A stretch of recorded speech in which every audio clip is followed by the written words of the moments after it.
Nós estamos aí na semana do Natal já, né? Com essa celebração bonita, essa festa que sempre diz muitas coisas para nós, né? É uma festa que deve realmente significar um encontro maior com o nosso Deus, não é? Então nós estamos aí começando a quarta semana do Advento, já na sexta-feira, dia 24, começamos a comemorar o Natal e sábado que vem, daqui 7 dias, estamos aí nessa grande festa que nós temos na nossa igreja. Mas vamos então conversar um pouco nesse quarto domingo sobre as leituras que são apresentadas para nós. E nós vamos nos aprofundar realmente nesse mistério, que afinal de contas a vinda de Jesus entre nós é um mistério. Eu vou propor para você que nós comecemos com a segunda leitura, que é tirada da carta aos Hebreus, é o capítulo 10, versículos de 5 a 10. No Antigo Testamento, quer dizer, até o tempo de Jesus, e um pouquinho depois também, até o templo ser destruído, havia uma lei que você encontra inclusive no livro dos Levíticos, no Antigo Testamento. Se matavam animais em grande quantidade, viu? Eu vou dizer para você, em grande quantidade. E esses animais eram sacrificados em cima de um altar, e depois o sangue era em parte derramado sobre as pessoas para se livrarem dos pecados, e também se queimava os animais. Se imagine, Fábio, o cheiro da cidade de Jerusalém naquele tempo, né? Quando chegava na época da Páscoa, meu Deus do céu, eram milhares e milhares de animais. Eram bois, eram carneiros, eram cabritos, pombas, não é? Tudo isso era queimado, que não era tudo, uma parte era tirada para manutenção dos sacerdotes do templo, outra parte era para quem ofereceu, mas uma grande parte realmente era oferecida em cima de um altar. E o que acontece? A carta aos Hebreus vai dizer para nós uma coisa que para nós hoje é evidente, mas não naquele tempo para eles. Ele vai dizer o seguinte: veja, tu não quisestes vítimas nem oferenda, mas formaste um corpo. Depois ele vai dizer um pouquinho mais para frente, não é? Tu não quisestes, nem te agradaram vítimas, oferendas, holocaustos, sacrifícios pelo pecado, coisas oferecidas segundo a lei. E ele acrescenta: eu vim para fazer a tua vontade. Quer dizer, aquilo realmente era uma generosidade e tudo, mas aquilo não apagava os pecados. Não apagava os pecados, não. E aí, então, era necessário que houvesse uma coisa maior, que se acabassem aqueles sacrifícios de animais, todo aquele sangue que era derramado. E aí, então, para tirar o pecado do mundo, a carta dos Hebreus vai colocar Jesus que se oferece para vir, né? Quando ele diz assim: eu disse, eis que eu venho. Jesus então se oferece ao Pai para vir a esse mundo e derramar seu sangue por nós.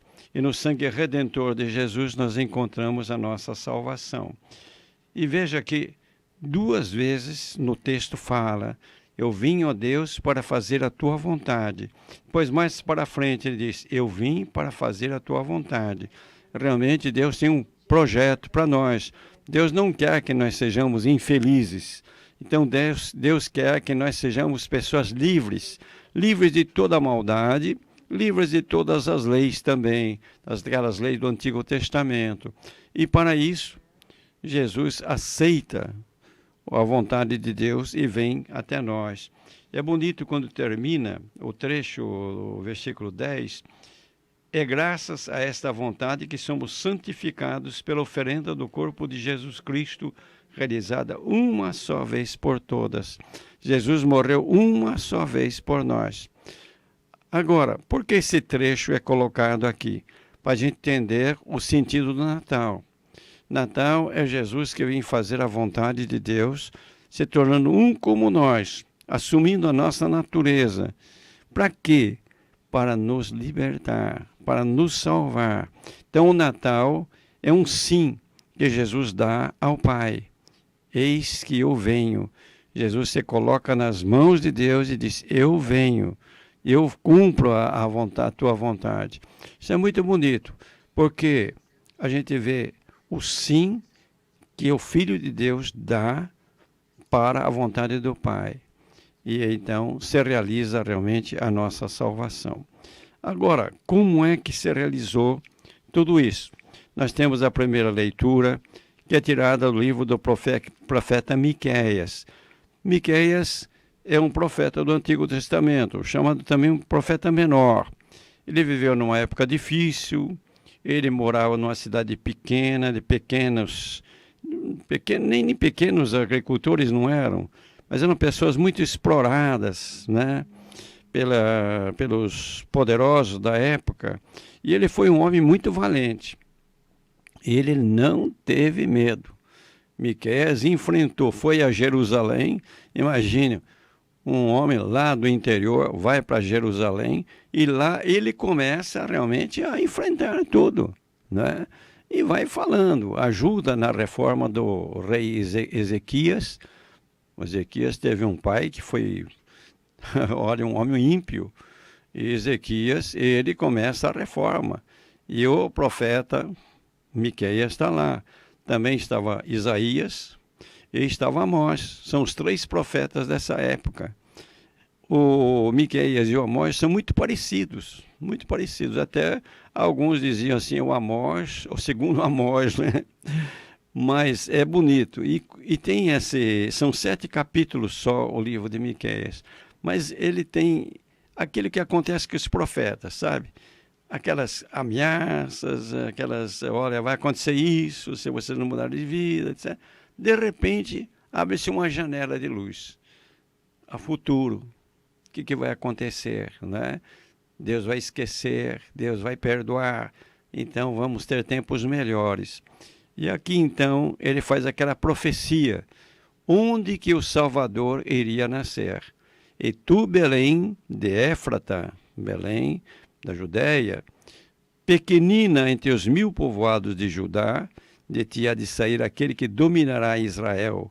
Sua origem vem dos tempos remotos, desde os tempos dos dias da eternidade. Veja, é interessante essa profecia. E a gente sabe que essa profecia se realiza em Jesus Cristo. São Mateus, ele nos conta. Nós vamos celebrar a festa dos magos. Como é que Herodes descobriu que Jesus tinha nascido em Belém? Porque quando chegaram os magos lá, achando que tinha nascido em Jerusalém, né? E o Herodes reúne os sábios, os entendidos, e eles citam essa profecia, em Belém. Nasceu em Belém. Se nasceu, é em Belém. Então, é uma profecia que mostra onde realmente nasceria o nosso Salvador, que se pôs à disposição de Deus para realizar sua obra de salvação. Então, em Belém. E é interessante também o que ele vai dizer sobre o nascimento de Jesus. Ele vai dizer assim: Deus deixará seu povo ao abandono até o tempo em que uma mulher der à luz. Uma mulher, quem que é? Nossa Senhora, é Maria. Bonita essa figura também de Nossa Senhora, que aparece muito nesse domingo, né? Nós vamos falar um pouquinho mais quando comentarmos o Evangelho. Ele não recuará, apacentará com a força do Senhor. Jesus se apresenta como pastor. Eu sou bom pastor. E aí realmente Jesus é o nosso pastor, aquele que vai à nossa frente, mostrando o caminho. Ele é o primeiro dos que ressuscitaram, nós vamos atrás. Então ele é nosso caminho, é o nosso pastor. Essa figura do pastor que é muito mais bonita do que a figura do rei. O rei dá uma impressão assim muito de majestade, etc. O pastor não, aquele que está com as ovelhas e vai levando pelos caminhos. Essa a missão de Jesus, não é? Depois ele vai dizer outra coisa que é muito bonito, né? Os homens viverão em paz. Ele agora estenderá o poder até os confins da terra. Ele mesmo será a paz.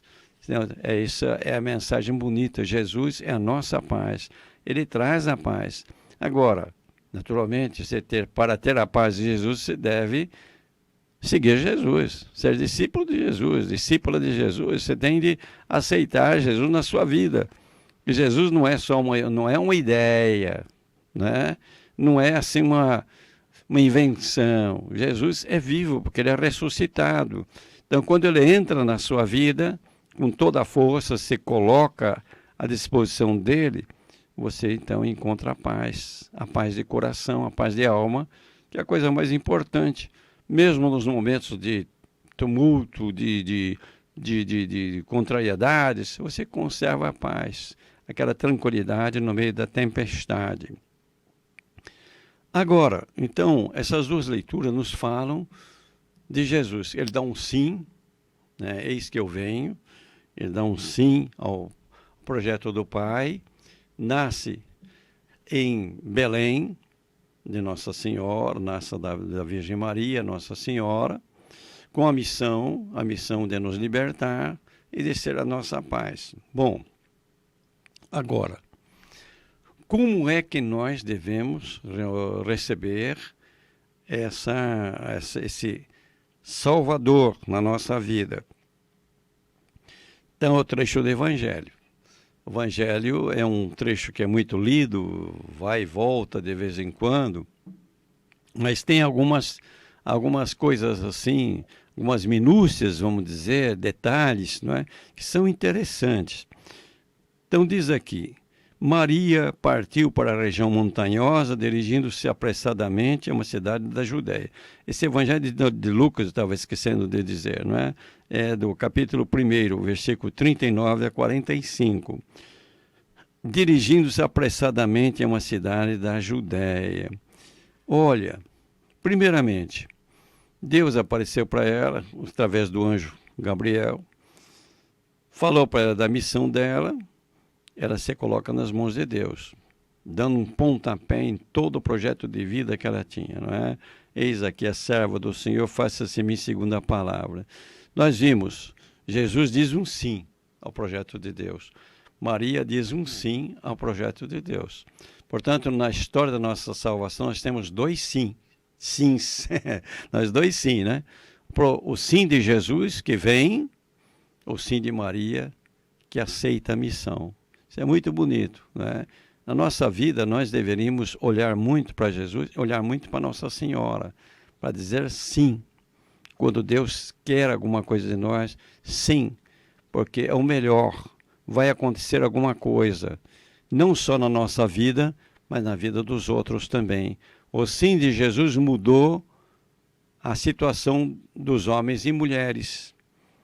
Se tornaram de pecadores, se tornaram justos, justificados, santos, salvos, né? O sim, quando a Maria diz o sim, o que acontece? Deus se faz humano para acontecer a nossa salvação. Então Maria nos ensina uma coisa muito bonita. Ela disse sim ao projeto de Deus. Que nós saibamos dizer sempre sim a Deus, mesmo quando for difícil na nossa vida, mas dizer sim. Depois, esse sim de Nossa Senhora se reflete no quê? Na maneira como ela vai viver daí para frente. Como é que a gente sabe a maneira como ela viveu? Ela sabe pelo anjo que Isabel, a parente dela, né, estava grávida, a mulher idosa, a mulher que era estéril, a primeira gravidez de risco. O que ela faz? Veja aí a sensibilidade. Quando a gente está em sintonia com Deus, com Jesus, o sim de Deus, a gente sente o problema do outro. E a gente vai de encontro. Então Maria sai apressadamente ao encontro de Isabel. Fazer o quê? Para tirar férias? Não, para cuidar de Isabel, cuidar da casa. Sabia que ela precisava de alguém. Lá só morava ela e Zacarias, que era sacerdote, não é? Não tinha mais a família, não morava lá, porque os sacerdotes deviam de morar perto de Jerusalém. Então ela vai passar 3 meses até nascer João Batista, cuidando de Isabel. Você veja, será que nós temos essa sensibilidade essa caridade, esse amor ao próximo, a gente perceber o problema e a gente fazer o que pode para que a pessoa esteja bem. A caridade, o amor, é consequência da fé. Quando você realmente vive com Deus, você sente a necessidade de levar Deus para os outros. Aliás, é outra coisa que tem aqui. Ela não vai só para servir Isabel. Ela vai levar a presença de Jesus na casa de Isabel. Então, nossas relações com os outros, como é que são? Aqui entre nós, né? A Érica, você, Fábio, os nossos ouvintes, será que nesse momento eu estou trazendo para vocês a presença de Deus ou estou trazendo coisas negativas, ou então coisas que não levam a nada? Nossos relacionamentos devem ser muito marcados assim, por levar Deus, né? E levar Deus não significa eu estar falando de Deus para vocês. Quando a gente torna outra pessoa alegre, a gente está levando Deus. Quando a gente consola alguém, estamos levando Deus para aquela pessoa.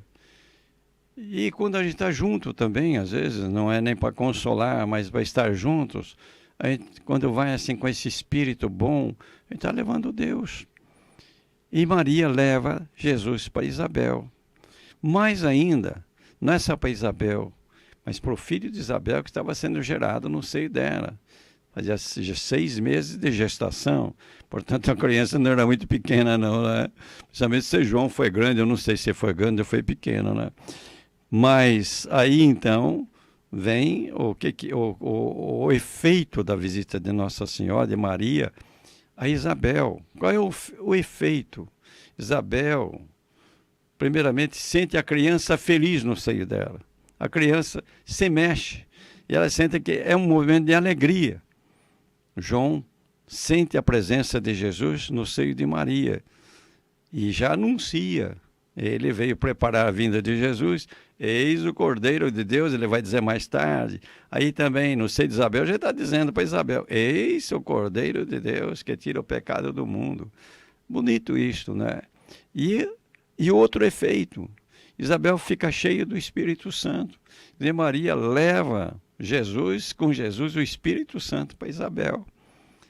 E aí Isabel, cheia do Espírito Santo, ela vai ver o que está acontecendo. Quem é aquela menina de 14 anos, 15 anos, sei lá, né? Quem é aquela menina que está lá, aquela parente dela? E ela vai dizer essas palavras. O Espírito Santo coloca na boca dela, diz aqui que falou em alta voz. Quer dizer, a gente quando está eufórico, a gente às vezes levanta um pouco a voz, não é gritando, a gente levanta a voz, a gente está entusiasmado, né? Bendita és tu entre as mulheres e bendito o fruto do teu ventre. Quer dizer, ela vê aquela moça, é uma mulher muito abençoada, porque é a mãe de Jesus. E ela vai dizer, reconhece, né? Ela vai dizer, como posso merecer que a mãe do meu Senhor me venha visitar? Logo que a tua saudação chegou aos meus ouvidos, a criança pulou de alegria no meu ventre. Veja o efeito da visita de Nossa Senhora Isabel.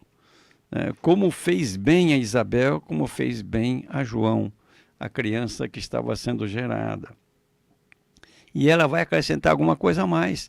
É o Espírito Santo que está falando por meio dela. Bem-aventurada aquela que acreditou, porque será cumprido o que o Senhor lhe prometeu. Quer dizer, além de ser a mãe de Jesus, ela foi a mulher que creu, que acreditou. A gente lembra de umas passagens que são contadas na vida pública de Jesus. Por exemplo, quando aquela mulher se entusiasmou, Jesus estava falando, né? Aquela mulher se entusiasmou e gritou, olha, feliz a tua mãe, né? E ele vai dizer, felizes aqueles que ouvem a palavra de Deus e a cumprem. Foi o que aconteceu, Maria, a mulher que cumpriu a palavra de Deus. Faça-se em mim segundo a tua palavra, mulher de fé. E isso a gente vai ver depois em toda a vida dela. Quando está vendo o filho morrer, né? Foi o ato supremo de fé, mas também nas bodas de Caná, algumas outras passagens que aparecem. Então, Maria ensina para nós, nesse domingo, como dar um sim também. Nós temos o sim de Jesus. Eis que eu venho. Maria diz um sim a Deus, o plano de Deus. Faça-se em mim segundo a tua palavra. Nós devemos fazer como Maria, dizer um sim. Aceito isso que aconteceu, começou a acontecer antes, na gestação de Jesus, e se revela em Belém, né? Belém de Éfrata, como dizia o Miqueias, não é? E isso se realiza em nós de que maneira? Primeiramente, não é? A fé, que é importante, que faz colocar Deus na vida da gente, e depois a vivência da caridade, o amor, não é?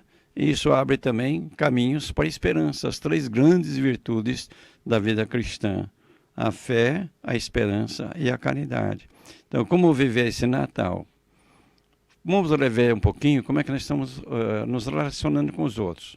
Vocês que têm família, como é que vocês estão se tratando em casa? São relações saudáveis? Vocês realmente comunicam a presença de Deus um para o outro?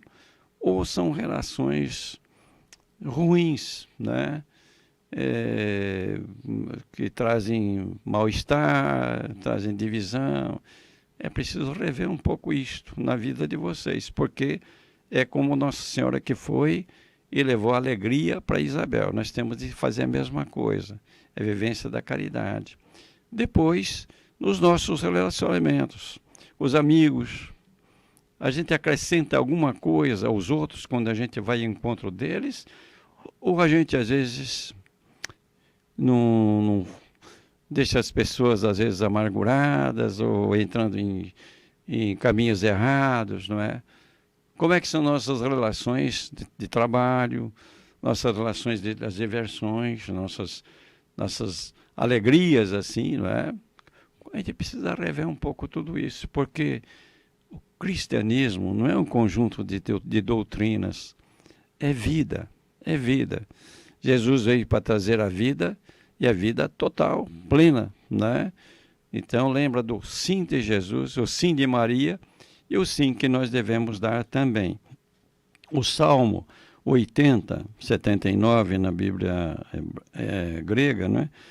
É bonito também, porque ele coloca muito bem essa presença de Deus. Veja só, ó pastor de Israel, prestai ouvidos, vós que sobre os querubins vos assentais, apareceis cheio de glória e esplendor, despertai vosso poder, nosso Deus, vinde logo nos trazer a salvação.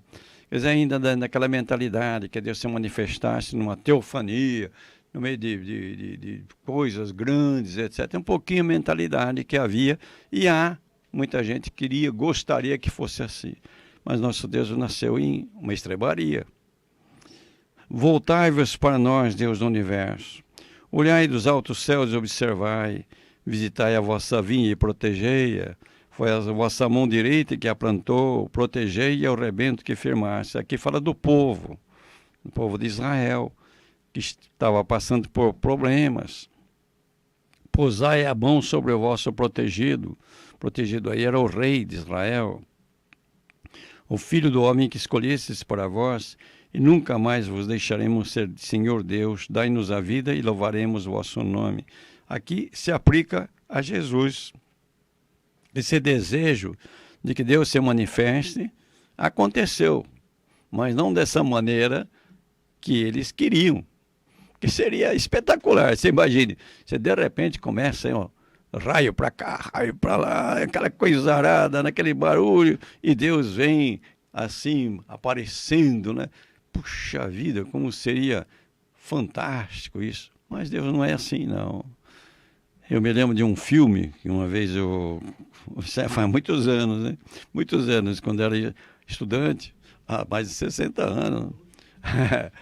Então, diz que a cidade de Nápoles, se ouviu uma voz, todo mundo, uma voz que apareceu do céu. Daqui a 30 dias, Nápoles vai ser destruída. Ah, rapaz, foi uma correria. Quem tinha roubado o dinheiro foi devolver, quem estava errado foi corrigir e tudo mais.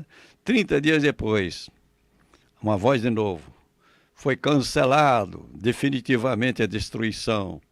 Aí o cara foi a roubar de novo, foi para buscar o que tinha roubado, tudo isso. Sem medo, né? E nós temos muito isso, a religião do medo não presta. A nossa religião é essa que Jesus trouxe para nós. Não foi entre trovoadas que ele nasceu, mas foi uma noite escura, né? Numa estrebaria. Quem é que soube do nascimento de Jesus? Maria, São José, talvez uma parteira, não sei se aconteceu.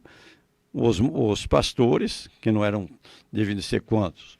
A gente pensa que eram 8, os pastores deviam ser uns 3 ou 4, né? O máximo, né? É pouquíssima gente soube. Mas depois vocês vejam o que aconteceu. São os caminhos de Deus. Nós temos de lembrar muito na nossa vida isso.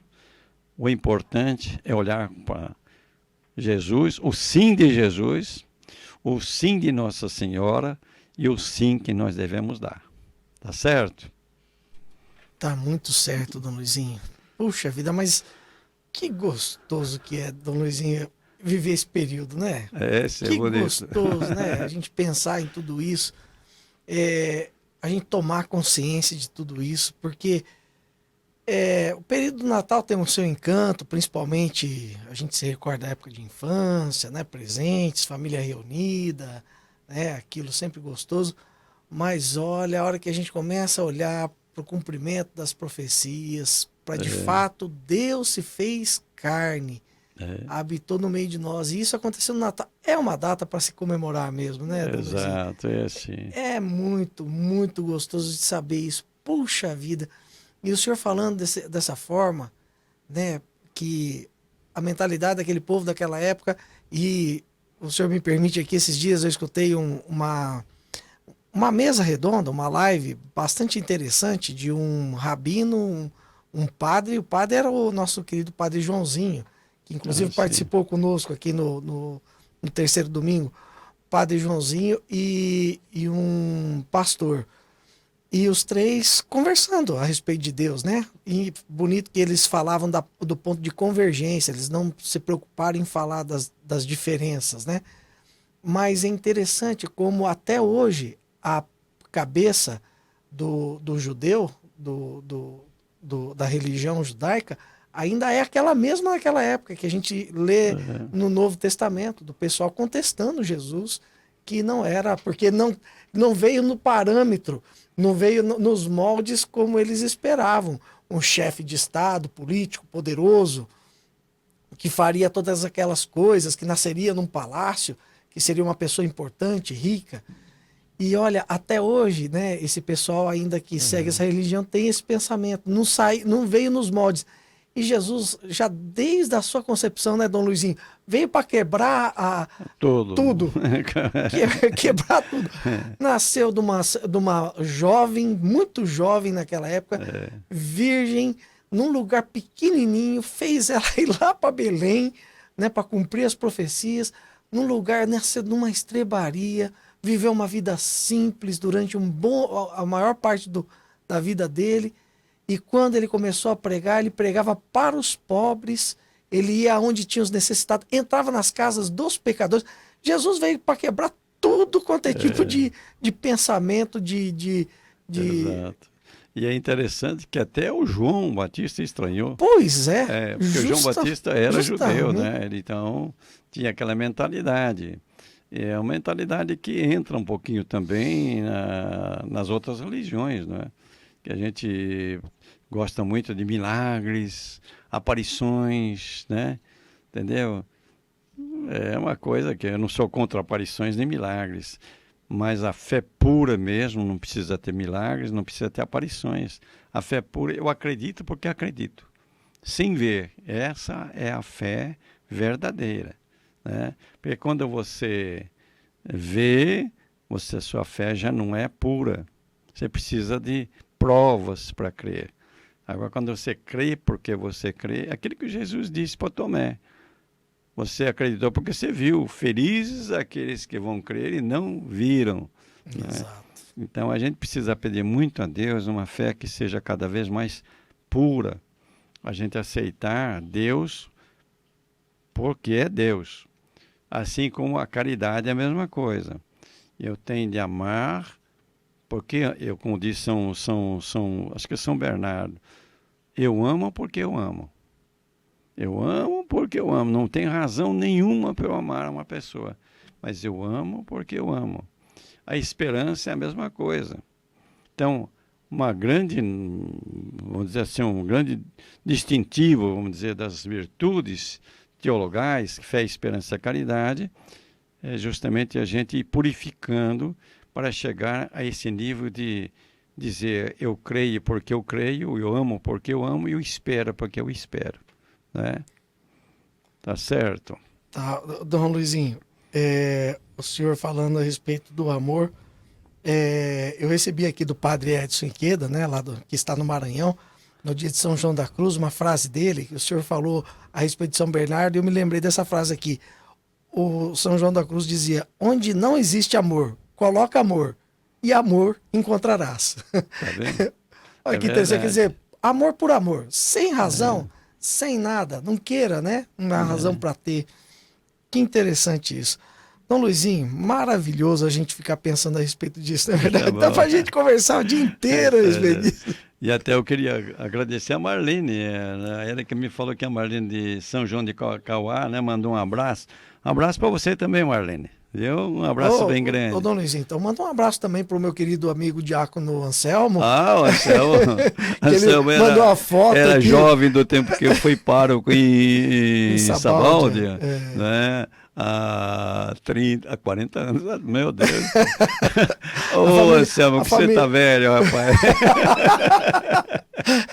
A família dele, agora eu me lembrei, o sobrenome dele é Durante, né? É Durante. Anselmo Durante. É uma família muito boa, o pai dele era um homem muito bom, a mãe, né? Uma família muito, muito boa mesmo. A mãe dele tá viva ainda até hoje. Viva, né? Viva, o pai já partiu para a eternidade. Seu Avelino. Olha só. O Dom Luizinho tem uma memória que não é brincadeira, não. Pois é. Mas, Dom Luizinho, nós temos que terminar esse nosso bate-papo. Nós precisamos seguir com o nosso programa. Infelizmente, como está dizendo aqui a Érica, infelizmente. Mas tem um ditado, né? Tudo que é bom dura o tempo necessário. Eu não gosto de falar do outro jeito, não. Tudo que é bom dura o tempo necessário. Por isso que doce de coco é gostoso, mas comer doce de coco toda hora enjoa, né? Pois é, Dom Luiz, exatamente. Tem que ficar o gostinho do quero mais, né? Então, vamos pedir agora para o senhor, Dom Luizinho, que o senhor dê uma bênção para os nossos ouvintes e para nós também aqui na rádio. Tá muito bem, Fábio, para você, Érica, as famílias de vocês e também para vocês, principalmente, que estão nos acompanhando, estão aí nos vendo, ouvindo, né? Uma bênção para que vocês tenham um bom sábado, um bom domingo e uma boa semana também, que é a última semana antes do Natal, semana do Natal, aliás, né? Então, o Senhor esteja convosco. Ele está no meio de nós. Nosso Senhor Jesus Cristo esteja diante de vós para vos guiar. Amém. Atrás de vós para vos proteger. Amém. E aos vossos lados para vos acompanhar. Amém. Pela intercessão da bem-aventurada sempre Virgem Maria, Mãe de Jesus e nossa Mãe querida, de São José e de todos os santos, desça sobre vós a bênção de Deus Todo-Poderoso, Pai, Filho e Espírito Santo, e esta bênção permaneça para sempre. Amém. Um abraço, Fábio, um abraço, Érica, um abraço, também, querido ouvinte, querida ouvinte, tá bem? Muito obrigado, um bom sábado, um bom domingo, Dom Luizinho. Obrigado para vocês também.